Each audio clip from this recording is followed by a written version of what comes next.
Not guilty of.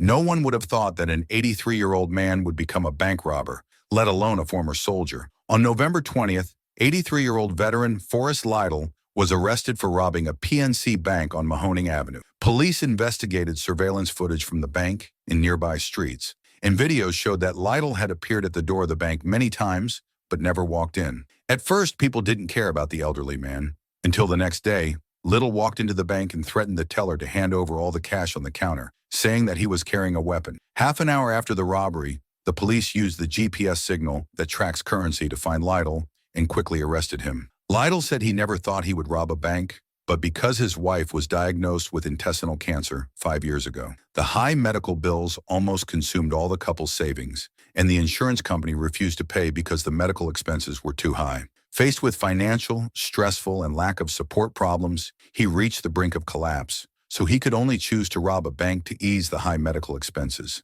When his wife learned what happened, she was shocked and felt her husband was overwhelmed. "I couldn't believe it," she said. "I love him with all my heart, but I don't want him to do the wrong thing because of me." Lytle's defense attorney argued for a not guilty verdict because he was not carrying a gun and there were no signs of violence. And Lytle's wife said Lytle had been diagnosed with dementia. "This is not a robbery. It's a desperate person's last call for help from society," Moranto said in court. Lytle called the veteran's psychological hotline the night before the robbery and broke down and cried because the system automatically hung up after waiting for 45 minutes. He will appear in court again next month. Seeing this husband who dedicated his life to his wife, what do you think of his sentence?